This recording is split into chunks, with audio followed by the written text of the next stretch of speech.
shooting. Has anybody seen the video? I saw the video. You saw the video. It was very disheartening. It's crazy when I first saw it. I'm going to say, sorry. You said that the reports say he may have had a knife in his car. I'm still sticking with an unarmed black man because I am an unarmed black woman and I have some mace in my car and a knife for my protection.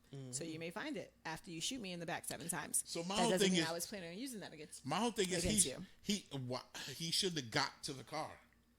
He's walking in the front of the threat. Absolutely. in the front of the car. He's walking away, not listening to them. Yeah. Tackle him, arrest him. Yeah. Absolutely, sir. Exactly. If you would have tackled him and arrested him, that made sense at that point. Exactly. Hey, stop walking, sir. Hey, sir, stop walking. Grab this motherfucker and arrest him.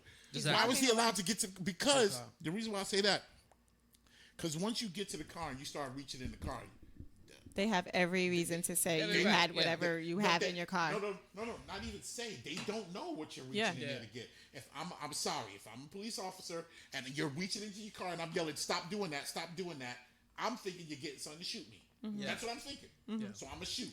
So at that point, them shooting them kind of makes sense. But why was he able? Why are they walking him to the car? All right. Like so you watch the video, they walk him to the car. Okay. So and then just start shooting him. So there's two videos that show that there was an altercation, that the cops were trying to subdue him. He got into an altercation, ended up getting the cops off him, and started walking to his car.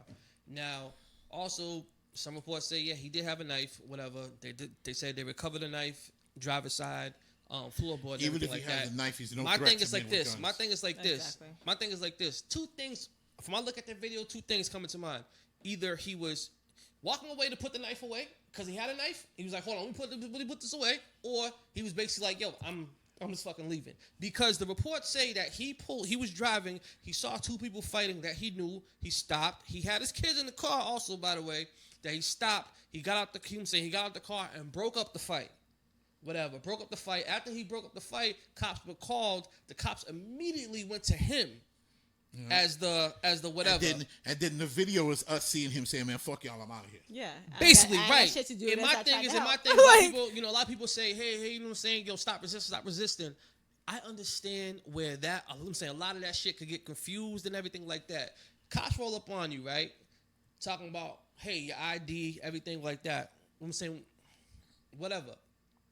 You give them the ID and everything like that. They grab you by the fucking hand or something like that. Get on the ground. Your first thing is, why the fuck you putting me on the ground for? Mm-hmm. And they're not trying to hear that. So one cop got you like this, one cop got you like that. They're trying to get you on the ground. Before you get on the ground, you're like, hold on, but what are you getting me on the ground for? Like, sir, going up. Hold on. Yo, listen to me. Wait a second. And niggas is putting you on the ground. So after 30 seconds of that, you're resisting. That's what they quote unquote think. Yeah. That you're resisting. So on top of that, I can understand why I'm not gonna fucking comply. Cause one, you're putting me to the ground for no reason. What are you putting me to the ground for? Give me an explanation. Are there guns on you? Not yet. But it's to the point where I can't get this motherfucker on the ground. I pull out my gun. Now, what are you pulling your gun out for? So a gun is on you. You're still not complying. Maybe I can't see the gun. Right. Well, I'm saying, if you are cognizant of a gun being trained on you and you're not compliant, are you not complying at that point? Well, I guess. Put it like this. Put it like this. Are you not complying with a gun on you? If I have a chance to comply, I could do that. But there's a gun on you. Get on the floor. Are you not complying? Is what I'm asking you. For me, if this gun, yo, clear as day, I'm getting on the floor. Because that's just me. At that point, I'm scared. I'm doing whatever you say. That's just me. That's just me. But at the same time, it still doesn't warrant for you to fucking pull that trigger. Here's my problem. This conversation gets fucked up because people talk about what's wrong and what is safe and try to blend those things into two things. It's not. Wrong is having to make the decision. Mm-hmm. Wrong is being the guy out there who gets singled out. All those things are wrong. What's safe is doing what the person with the gun is telling you to do. Mm-hmm. The fact that I shouldn't have to doesn't mean nothing. Right. It doesn't. Well, that's not going to stop the bullet.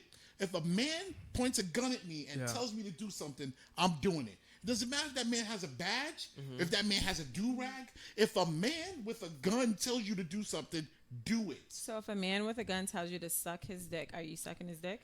I might take the bullet on that case. Okay. You know what I'm saying? Yeah. But what I'm saying to you is, if you, by saying no, you are accepting the bullet. Okay. Mm-hmm. And people keep saying, well, he shouldn't have to. I'm not saying so. Maybe your limit is sucking dick, and maybe someone else's limit is just their rights, and that's what they fight for.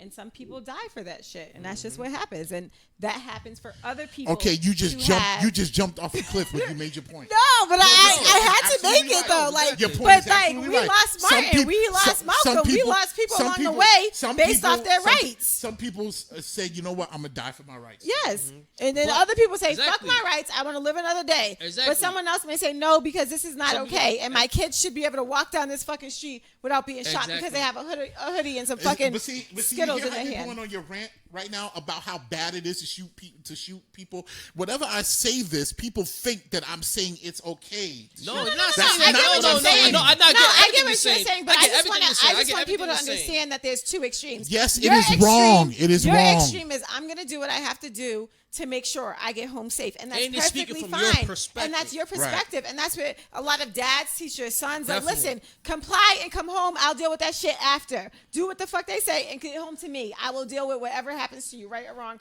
after. I just need you to come home. Right. A lot of people teach it, and that is okay. And that's unfortunate. We have to teach our kids that, but that is okay. But then there's other people who stand on right is right and wrong is wrong. So if I gotta die for this shit, I'm gonna die for this shit because right is right and wrong is wrong. So I get both perspectives of it, but understand that we can't just lead on the sense of comply. Definitely comply because I'm there because I want you back. You in particular, I want you to come home so we can figure out who did wrong to you and we can do the illegal shit on the other side. That's fine. However, you do have rights, and don't ever don't let yourself feel like you don't have the right to say the same thing that your best friend Timmy, who's white, can say in the car with you. Or